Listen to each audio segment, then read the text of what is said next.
Hi everybody, my name is Marta Mama and I'm here to explain you all the references about Drag Race España Season 4.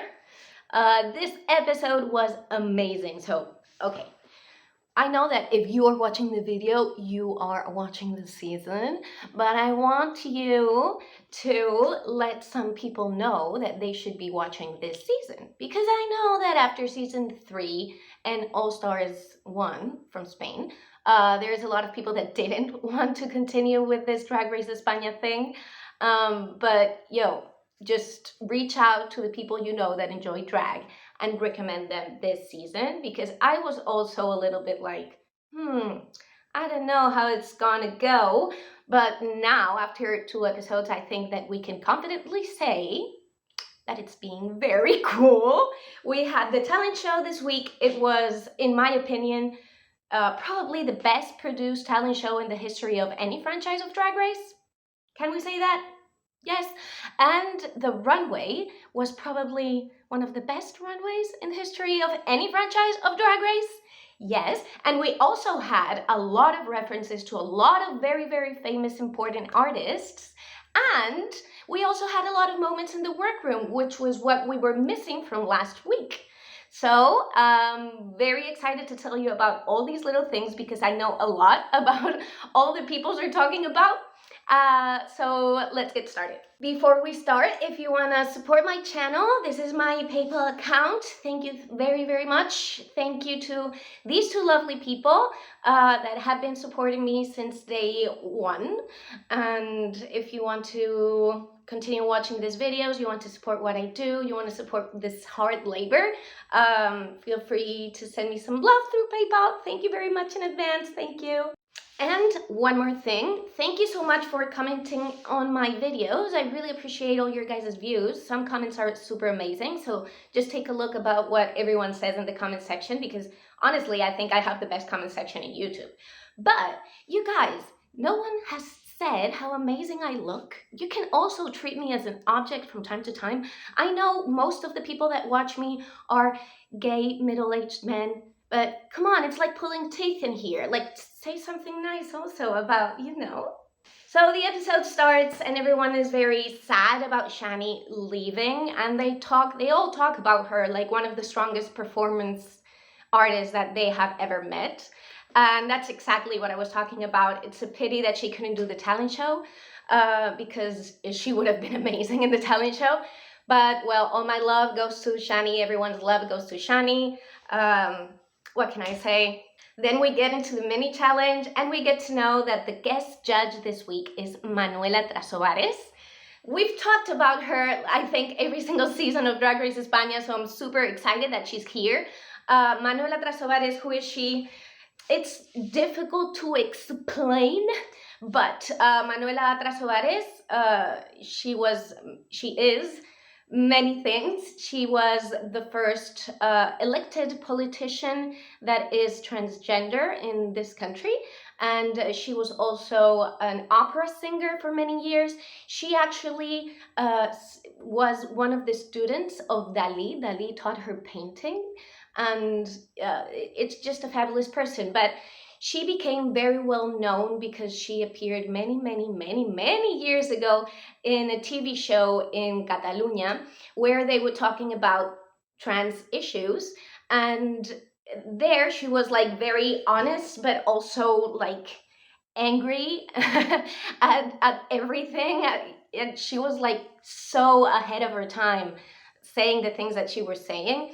This is a time maybe like what happened with like Silvia Rivera, where you had like the people from the LGBT community that are just white, gay, cis men saying, oh, you guys are just crazy people that make all the LGBT community make us look crazy, and all these other transphobic shit that they used to say. And then Manuela was the one like, yo, this is who we are. And they were angry and they couldn't stand it anymore. And she got up in the middle of the talk show and she started throwing the glasses. They had like beautiful wine glasses, and she started just like hitting them on the ground in on TV, on live TV many years ago. She had a lot of trans people in the background and they were like hyping her up, and it was like, and she started screaming to her colleague who was in the talk show with her, like, throw the glass to the floor, throw it. That's the thing. It was super nice having her back. Of course, I cannot show you the original clip, but it will be linked down below. It is in Catalan, but I don't know if you have like automatic translation thing, but it's very cool to watch because it was many years ago and it's like so empowering nowadays. So she is, and she will always be a total icon for the LGBT community. And yeah, it was very cool having her. They have the mini challenge, La Niña wins. And we get to know that Manuela Trasovares is also going to be a guest judge on the runway. So a couple very important conversations in the workroom. We have Kelly Baza talking with Angelita La Perversa, and they're talking about like who are their icons. And Kelly explains like her icon is Manuela Trasovares, and she has a lot of pictures with her at all moment backstage in her station, like before knowing that she was going to come, because this is like her idol, her icon. And she also has a little picture of Dali, which looks like historically, like, well, let's not talk about Dali. But yeah, that was very cool. And then Angelita starts talking about all the old drag queens, travestis, how we call them here, that she has shared scene with in Sevilla. And she talks about La Esmeralda de Sevilla. La Esmeralda, oh my God, I was so happy when I heard this reference. La Esmeralda was a very old school drag performer that we had here after our dictatorship, like in the transition period that we had. So it was like in a very specific moment in time where we were fighting for our rights. And this beautiful, important person was from Sevilla, and she opened a venta. This is like one of these like road stop restaurants. Like in the US, maybe you would have like a diner or something like that. We have like our traditional restaurants and the like rest stops on the highway that are called ventas, and that was like a very openly queer LGBTQ safe space where a lot of performers would go, and it was like a very important part in Sevilla and in España's queer history. And then she was able to buy one of these casetas and have it as a safe space for all the queer people in Sevilla, because La Feria de Abril is something that is like super traditional. Almost all the women would go dressed in the flamenco dress, and all the men would go like, it's something like, it has a lot of rules. You cannot dress in a flamenco dress in any way. It has a lot of unspoken rules. And of course, there's a lot of queer people, there's a lot of trans women that want to dress with like a flamenco dress, and that was not like a safe space for them.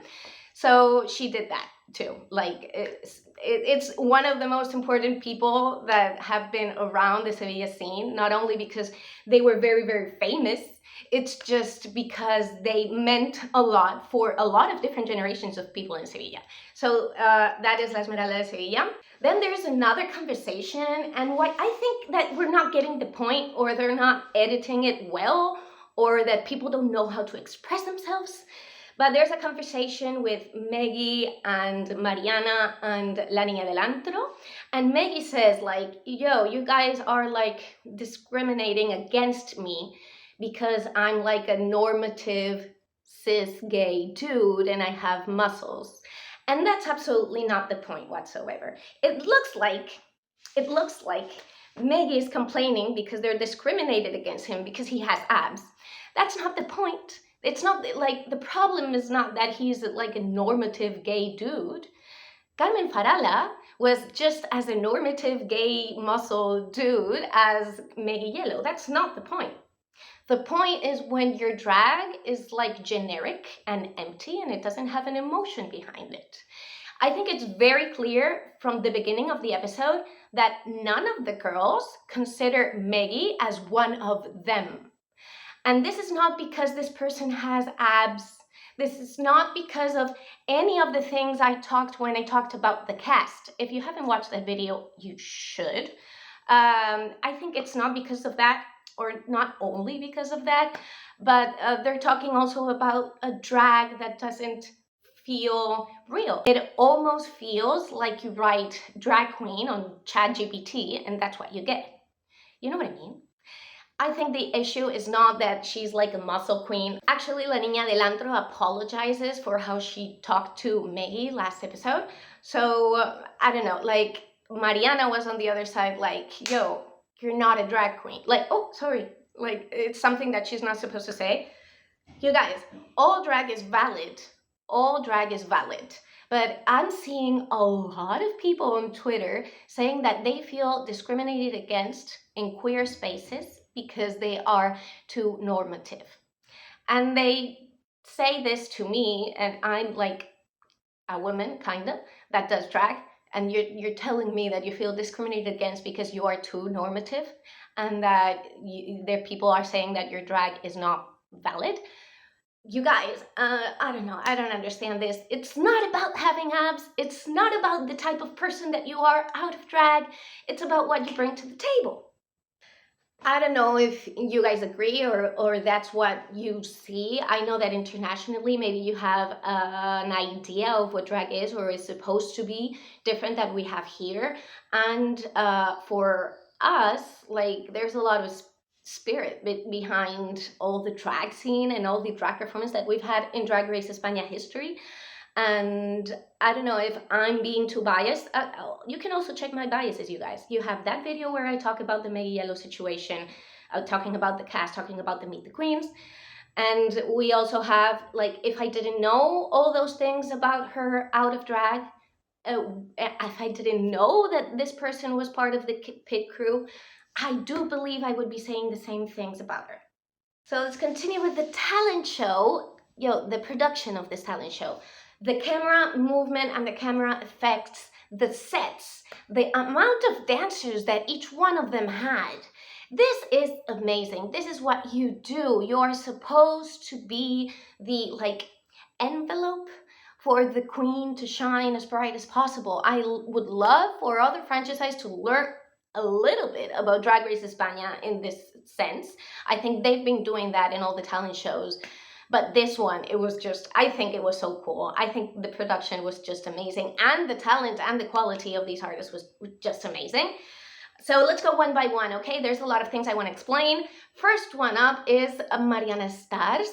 I also want to say, I got a comment that said that none of the songs were translated.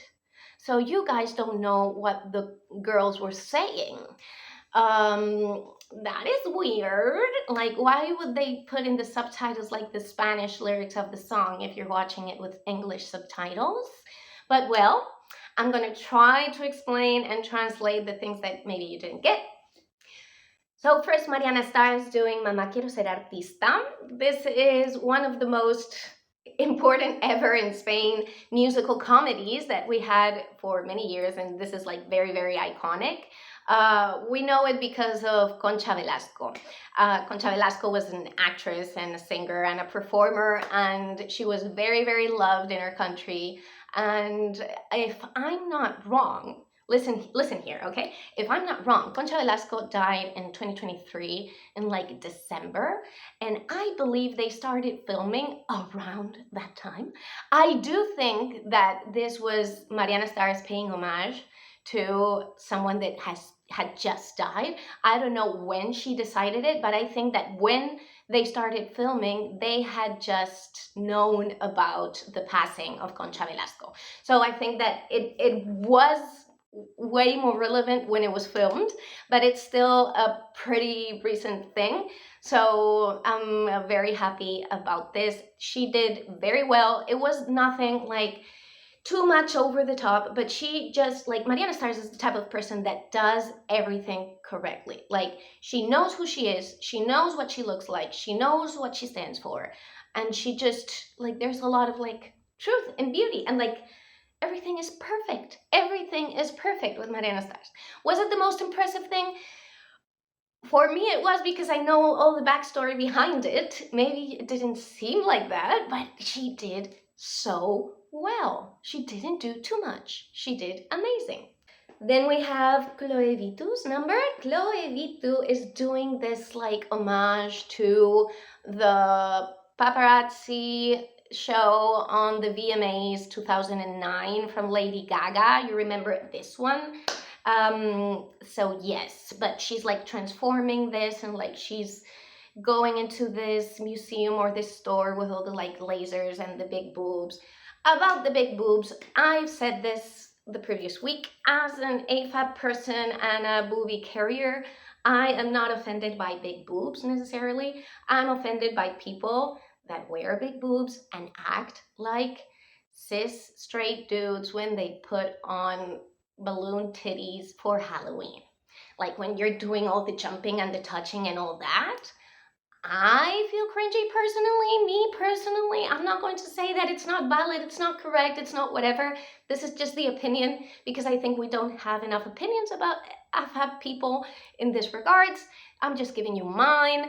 I don't feel like terribly offended. I think that Chloe has something because she falls constantly, but she like knows that she's there to have fun.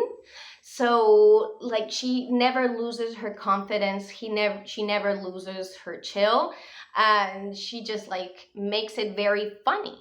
So then we have Vampiracian. We knew that she was going to do a couplet. She starts with like a one part of a like a little couplet, which is from Sara Montiel, like the person that she's always referencing. Sara Montiel, complete icon and idol, amongst many other things, and being a very talented actress and singer and one of the most beautiful women alive.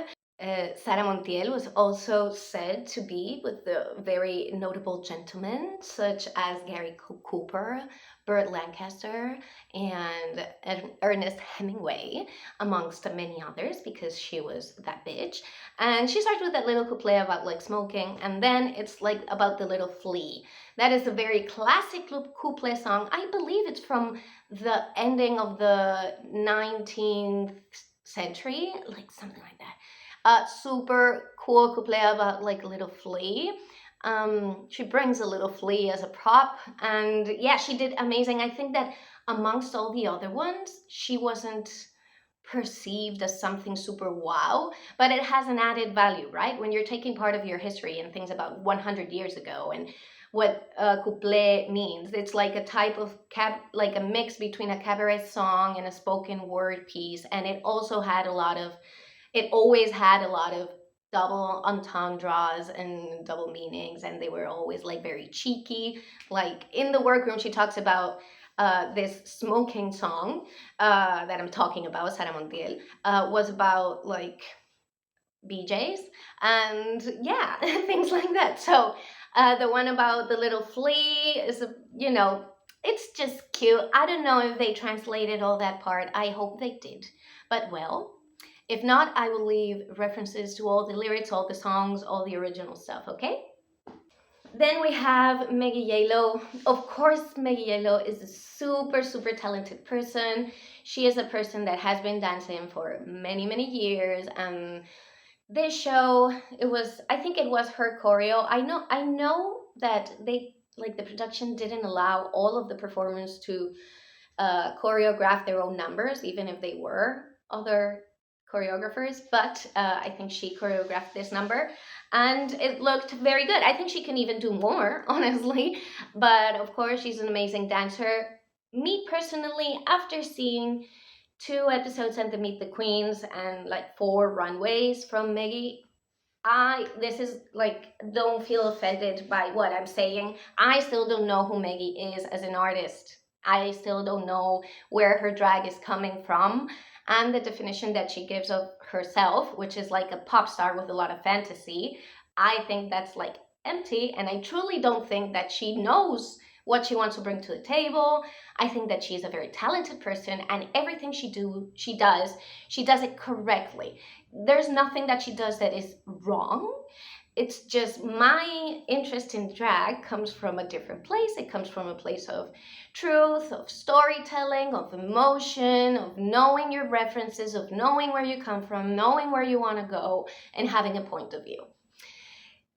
If you love her, amazing. I'm very happy that she has fans, and that's all I have to say about her. Then we have Le Coco's performance. I cried a lot. I'm still crying. I'm crying in different languages. This made with me the same thing that Paquita's talent show made with me in her season when she did Travesti. This is like a spoken word piece that Le Coco wrote, and I just think it's fair for us to read the lyrics again. She also sings a tiny little song called Lo Prohibido at the end, and she was actually like judged negatively because of that, and I do not agree. The singing part is not about singing very amazing and having this vocal blah, blah, blah. She is having a conversation with this song. This is a very important song in the story of drag in Spain. This song was not originally about being queer. It was about like being the mistress, like I am the forbidden one. I'm the one that you're not supposed to talk about and all these things, like you're ashamed of me.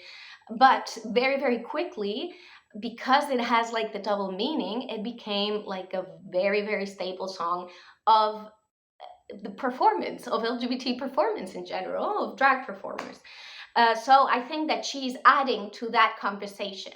I think that it's not about her singing. She's taking that thing of that song and she's adding what she wrote, her lyrics on top of it with her personal experience. Okay, I'm gonna read the translation so you can read it with me. This is a 10 out of 10.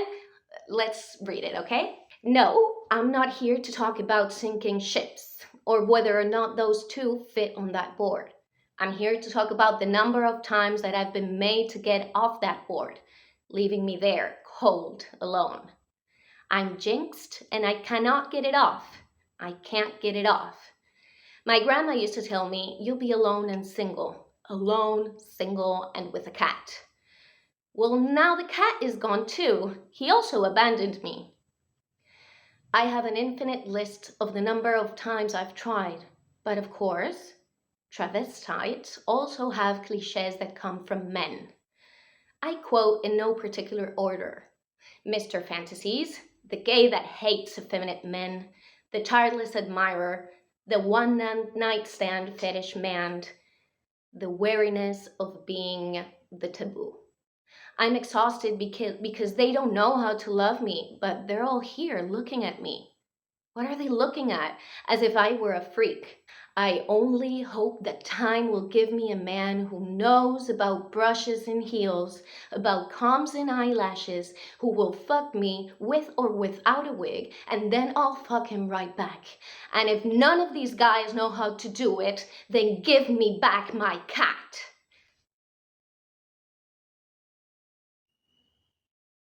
You guys, this is so cool. Like for me, spoken word in performance is so cool, and also in other artistic parts of my life. I also write. I enjoyed this very much. I think that if I had ever had to go on Drag Race, I would do something exactly like this. Then she sings the little song, and I'm going to read what the little song, that one that was supposed to be about like the mistress talking and how it relates and how she's adding to that conversation, okay? The song, that wasn't translated in the subtitles. The song says, I am that kiss that is given without being able to comment on it. I'm that name that you will never utter outside of here. I am that love that you will deny to save your dignity. I am the forbidden. Yo. This is just one of the most important drag queens in Spain. I've talked about her a lot. She's called La Prohibida, and her name comes from here, the forbidden. This is one of the most amazing things that I have ever witnessed in any season of anything of Drag Race. This is exactly what tickles my fancy. Le Coco has 100% all of my respect.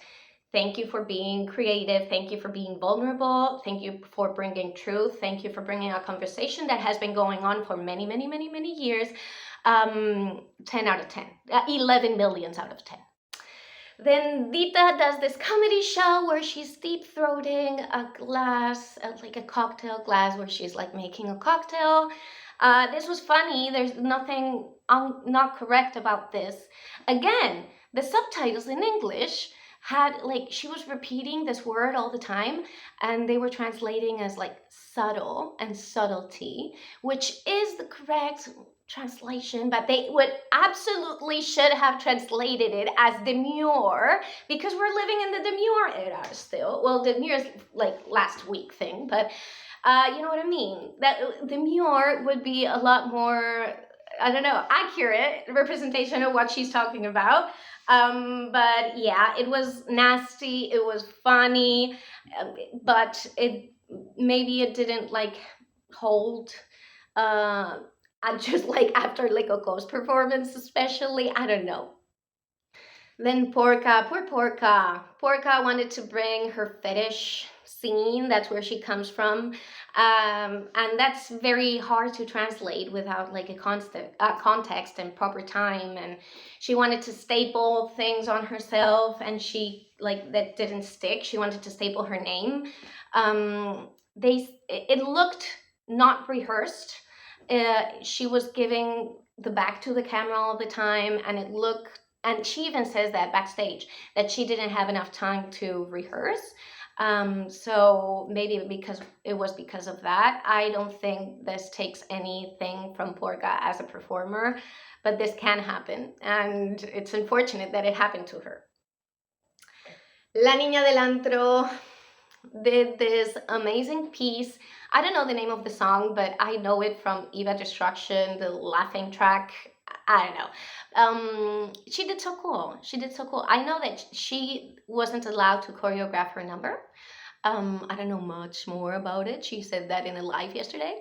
But it was super cool. She is a dancer. She's a performer. Like the face expressions. Yo, the movement with the camera like turning and twisting. Like, wow, it was so cool. I think that she did very, very well. And if we're doing like a performance that is about dancing, I think that she gave you dance, and she also gave you a storyline, and she gave you a point of view, and then it all transformed into like fire breathing, and it was a rave. And you know the definition that she gave the first day, that she was like a porcelain doll, that you went into like a haunted house, but when you get into the haunted house, there was like a super cool rave with a lot of super cool chicks there dancing.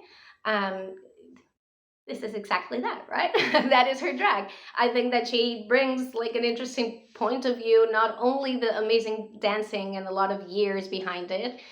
She could have done what Maggie did, but she decided to do her. And she wasn't on top, but I think that she deserved to. Then another super cool one, Kelly Pasa did this like song with loops that she was creating in the moment. I think it was super cool. I think it was safe because there were other things also there that were super cool. And with the like inflatable Lady Gaga Shangela thing with the cones and the spikes. In general, it was super cool, especially the camera thing that they were doing with like the 360 camera. Very, very cool. Like the way this was produced was amazing. Then we have Miss Cristo. Miss Cristo also chose the same track that La Niña just did. I don't know the name of the song. I just know it as the laughing track that Eva Destruction did. I don't know the name of the song. Sorry. I should have looked it up. That's my job. Well, it's not important, right?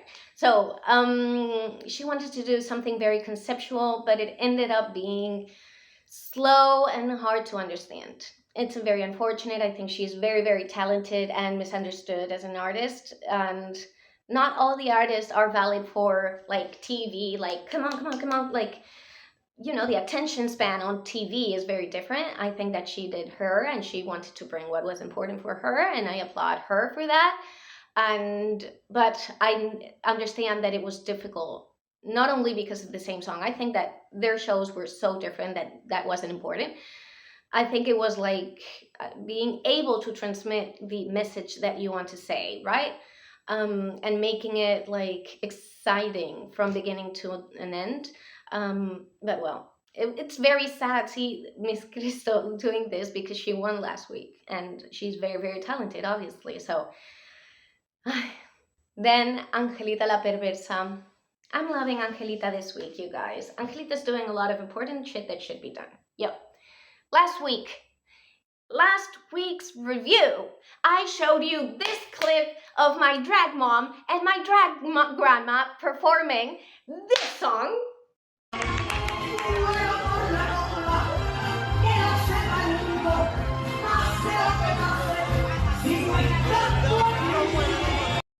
Yo soy así from Baroque España. This is a very important number for me, myself. My drag name is Paco, in part because of Baroque España. This show is important for my drag, very important, like very personally touching, moving for my drag mom, for myself, for my drag grandma. Paco España was, amongst other things, he was a drag performer. Manuel Atresplayer talks about that era where they would have all these protests for LGBT rights and for trans rights. And Paco España was there dressed as a woman, and he was a father. He had 2 children, and I don't know, I've always had this in mind. I'm also the parent of 2 children, so for me this was very for me this has always been like a very important part of history. This show has been done by a lot of drag queens throughout history. Just to name a couple, Vicky Aranda was a very famous drag queen in Spain. This was the last show she did before retiring, and it has been done once and over and over and over. My drag grandma did this. Like, it's a very important part of queer history. So I'm very, very happy that Angelita brought it to life. She decided to do this number signing. I don't know anything about sign language. I think that's an addition that is very cool. And I saw this comment on Twitter by a drag queen named Ilse. Ilse, her drag name comes from like the translator, the interpreter of sign language in Spanish. Sign language is a different language in each country. In Spain they have their own rules and signs, and in English they have their own rules and signs. They're different languages. And this beautiful drag queen said that she's signing in bimodal or bilingual, which means that she's not using like the rules of the sign language. Instead she's like translating literally one word, one sign in that order. I am not a signing person, as I said, but I know that this is like a delicate issue for a lot of signing people. First thing I did is call my daughter. She has been studying, like my biological daughter. I have a 19-year-old daughter, you guys. I'm 37, you know? So my 19-year-old daughter has been studying sign language forever. I called her and I say, yo, what does bimodal sign language mean? And she also told me, like, I am a hearing person. I am not in the position to tell you if this is like offensive or not. But Ilse, this signing drag queen, understood that it's not seen as a nice thing when you're like inventing the language just with signs. It's not like respectful. And I think that if Angelita has signing people around her, which I'm sure she has, maybe they could have taught her how to sign like the regular grammar rules of signing. I don't know. I know nothing about this. I'm just transmitting information that I found pertinent. I found interesting. I cannot take anything from this performance. I mean, she did a very good job. I love the reference. And then she takes off her clothes, which is something that like the drag performers like Paco España would do, and then all the drag performers that came after her would do as well. It's like a de-dragging show where you take off your drag and you say, this is how I am. It is, again, the same theme of Le Coco and the same theme that Paquita had in her season with her travesti. And there's also a part of the song that is not translated. So if you can come along with me, I'm going to read the translation for this beautiful show from Paco España, Yo Soy Así. I am like this. Why? Because I am like this. So what? I have shown that I have been very sincere with you, and I am the prisoner of my own life. But I give myself all the freedom without ever disturbing what I want. And I live like this because it is what I've wanted, what I have longed for, and I have finally achieved it. It has given me laughter and it has given me sorrow. It has given me everything, and I feel happy. And I live like this because it's the best way I have to express myself with anyone. It is the truth. It's all here. I am like this, like this, like this. And then the de-dragging part starts, and that's what it's like, spoken word. And that part was translated, I believe, but let's repeat it. Yes, ladies and gentlemen, in this world I belong to, there are two worlds, the fake world and the world of lies. And I live this way because it's what I've wanted, what I've longed for, and I've finally achieved it. It's made me laugh and it's made me cry. It has given me everything and I feel happy. And I live this way because this is my way, the best way I have to express myself to others. It's the truth. Everything is here. I am like this, like this, like this. I'm sorry, it's the truth. I'm like this, like this, like this. She de-drags completely, and she has all over her body, the names of old drag queens from her hometown. Just beautiful. It is just beautiful. Like, I've seen the show from 100 million people, and it's always very emotional for me, and it means a lot for me personally. So I'm very happy that Angelita brought this in the name of all the people that have grown up in that scene. So let's go with the runway. This runway was so cool, you guys. It was so cool. Okay, the theme of the runway was like Baroque, Baroque. And why? It's because you remember that clip I talk about on TV of Manuela Trasovares throwing the glass on the ground and being like super like angry, like super trans woman? In that clip, she talks about like, I'm a sensible woman. I'm an opera singer. I have studied with Dali. I've had to go to Bulgaria in order for them to treat me like a normal person because you guys are all bigots. And one of the things she says is that she loves Rubens and she loves the Baroque, el Barroquismo. And so they took that quote from her, which is very famous, and they created the whole runway just for Manuela Trasovares. So that's the meaning behind the runway. First, we have Dita Dubois with this cake. Not a lot to explain about here. One thing I think is important to say is that with the lighting, with the like saturation and the filter and the colors that they have, you cannot see her face because of all the pink and all the back. Like, I cannot see her makeup, her face. She looks like a pink thing. The dress is gorgeous, the hair is gorgeous, everything works. I think this look is very cool. Angelita's look was amazing. She's referencing a Baroque church that they have in Sevilla. It's called San Luis de los Franceses, Saint Louis of the French. And in that church, they have over 3,000 relics. Relics are little, like, historical parts of saints, even sometimes Jesus himself. Like a little bone from Saint Teresa, a little, another, like a tooth from Saint Philip the whatever. That church, they have over 3,000. So she's dressed up as that church. Her head is supposed to be the head of a saint that has been like kept like mummified for many years in that church. Super cool concept.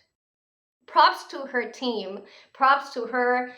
She has an amazing team of people behind. This look is just super cool, super amazing. This was a very good night for Angelita. I'm super, super happy for her team. Next one is Mariana Stars. This look is inspired by the chandelier in El Salón de los Espejos, in the mirror place, the mirror room in the palace of Madrid, where like the kings live and all that. That looks like this. And this is beautiful. She always does everything correctly. This is beautiful, very well done.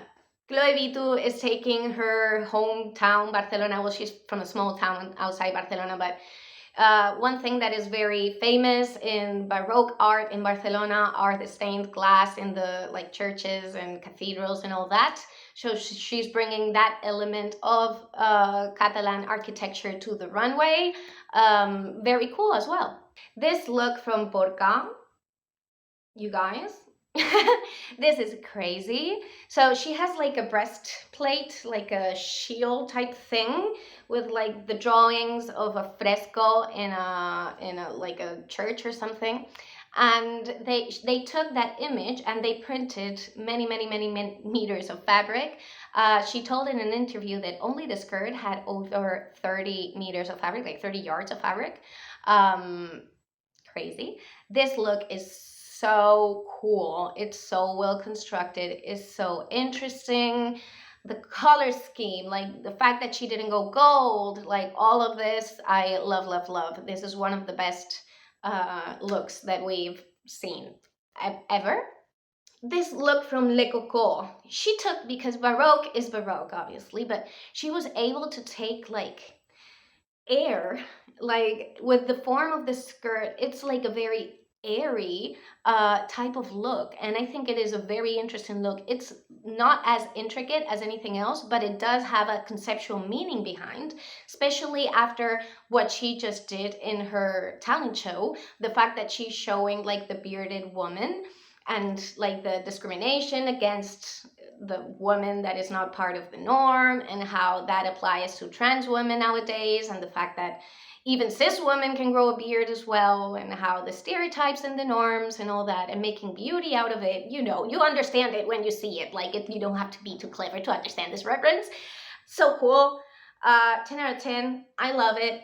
You guys, if you didn't know this painting, this is a super cool painting. It's in El Museo del Prado in Spain, and it's just one Baroque example of the bearded queen. It wasn't based on that, obviously, but I think that she had a point of view that was very, very interesting. And the dress, the way that she constructed the dress, it was not more is more. It was beautiful, and the taste level of Le Coco is over the charts. Bambi's taste level is also super cute. She's wearing all the underwear, and she's explaining, she has the story behind it. Of course, you guys, she brings you the story, like the undergarments, like on top they were all perfect and all that, but since like all the corsets and the dresses were so difficult to take off, they would often like have to pee in their underwear, and it was all nasty. And the wigs would look amazing, but everything would be full of rats. And she's talking about the hygiene. She's making a comedic point on it, but she's not looking comedy per se. She's bringing like a story, a funny story, but the look is immaculate by itself. I really like this look of Vampi. I love what she did with her makeup. Yo, her makeup is signature, but beautiful. Never been done before, but still super cool. Maggie's look, maybe I'm crazy. This look, I think, was very ornate, and it had a lot of elements, and me personally, I think this was not one of the strongest looks of the night. That's just my opinion. But I don't know really the reference that she had, like a little tiny like couch thing on top of her wig with a couple tiny little chandeliers. And the judges talk about how she has the audience, she pays like attention to what the audience is seeing. So she would do this, right, to show the little sofa couch thing that she had on the wig. But yeah, when she does this, you can only see like a couch from the top, which is just a square. You're not like, you can see it when she's standing up. But when she does this, I think that you lose the detail. You don't, am I crazy? Am I crazy? I don't know.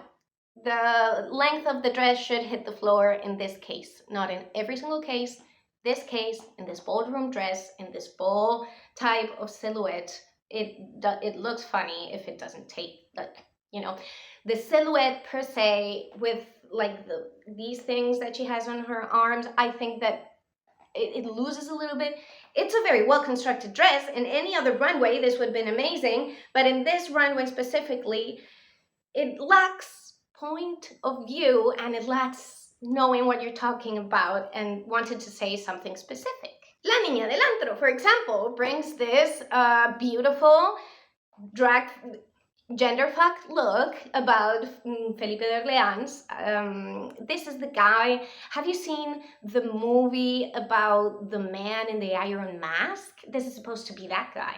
So she paints a mask, and she paints the mask blue because that was a color that only the royalty could use, and that's because the blue pigment was very, very expensive. Even having blue, the color blue in paintings, was very difficult, and it meant that it was very, like, that's why you see a lot of blue and a lot of huge, very important paintings that the royalty would have painted for them, or even in the dresses and all that. So she takes the concept of the Iron Mask and the concept of the blue and the like genderfuck concept, and she does this mask. The look is immaculate. I think this look is super cool. I personally would have had La Niña del Antro on top this week. Kelly's runway, Kelly Pasa, it had a lot of different elements. It was a little bit chaotic because there was like a lot of things going on at the same time.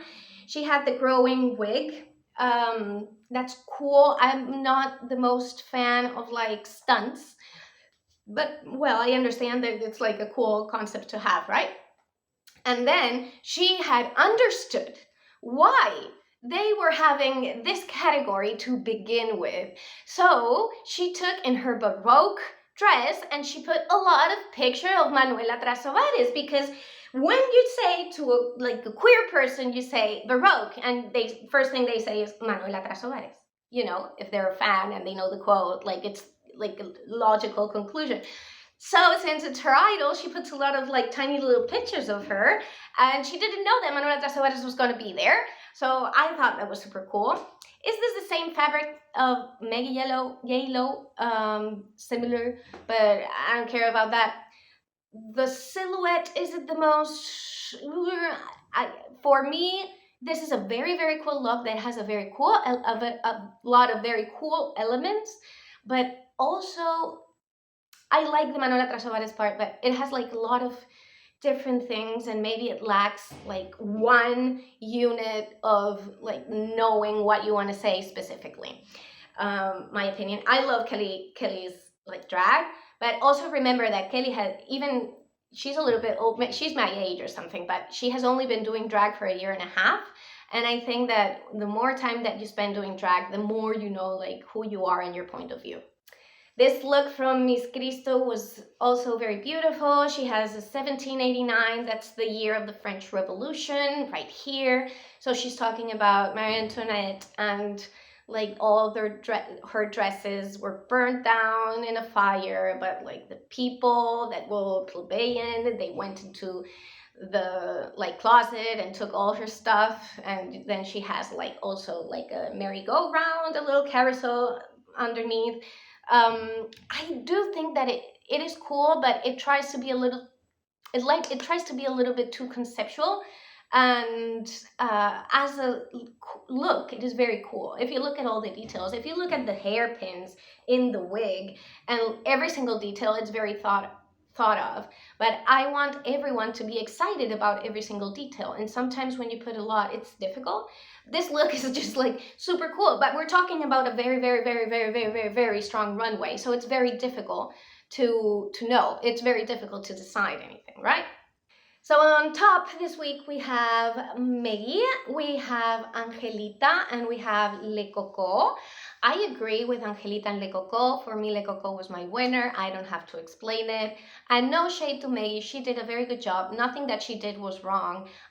I'm just interested in different things in drag, okay? So no shade to her specifically. I just want to see a point of view, a truth behind the story. Like, emotion, references. Those are the things personally I'm interested in. It's nothing, no shade to her. She won. Congratulations. She's a very talented individual. For me, drag is something a little bit different, and what I look for in drag is something a little bit different. But congratulations to her. Also, congratulations to Angelita, and congratulations to Le Coco, and also congratulations to like La Niña, that in my opinion should have been on top. You guys, this episode was very difficult. You all did amazing. On the bottom three, we have Porca the Club Kid, we have Miss Cristo, and we also have Dita Dubois.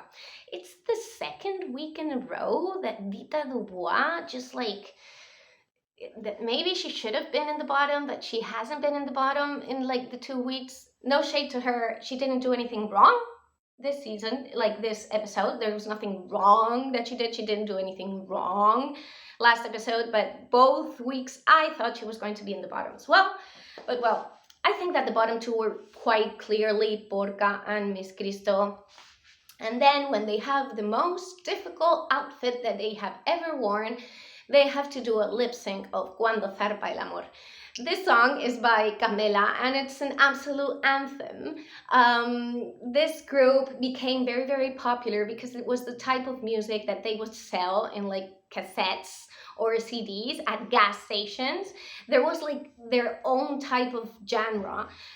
They did flamenco with electronic music. It became like this type of music that was sold specifically on gas stations here in Spain in the 90s and so on. I actually have this super cool book. It is in Spanish, but if you're interested in what I'm saying, it's by Orojondo, and it's called Dame Más Gasolina, Give Me More Gas. This is also like a reggaeton song, Dame Más Gasolina.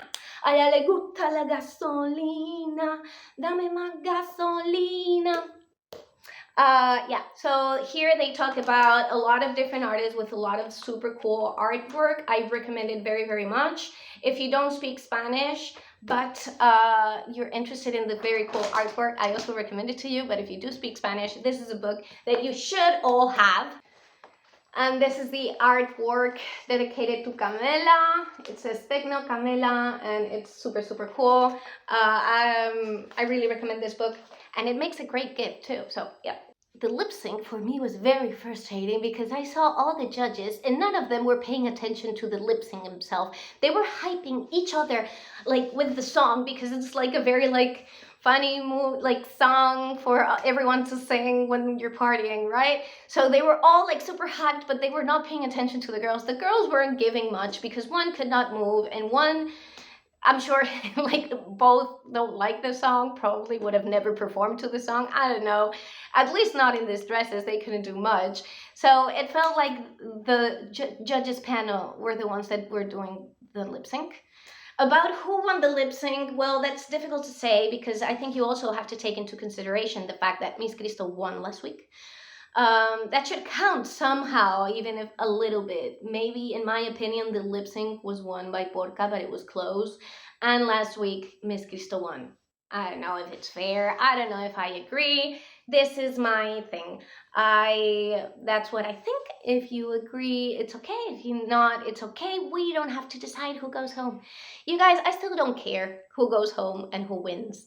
We all know that this competition is not won by the best drag queen. The best drag queen is a concept that does not exist. Repeat after me. This is just another gig.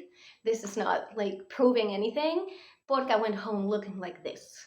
I wish that everyone could go home from Drag Race looking like this. You know what I mean? So this is amazing for Porca. I still want to know a lot more about her. I'm going to follow her for a very long time. And looking forward to seeing a show of hers. So that's going to be all for today. Remember that if you want to support my channel, you have my PayPal account down below. Please be respectful in the comments and don't bring hate to absolutely any queen. I try to be not hateful. I try to have an opinion that comes from somewhere, and I don't want you to send hate to any individual. Please recommend the show to all our other friends that had lost hope with Drag Race España. And yeah, I'll see you here next week to talk about Drag Race España a little bit more. I hope the season just stays like it's being a cool season, you guys. It's being a very, very cool season. So that's all for today. I love you. Stay queer. Stay queer. Love you.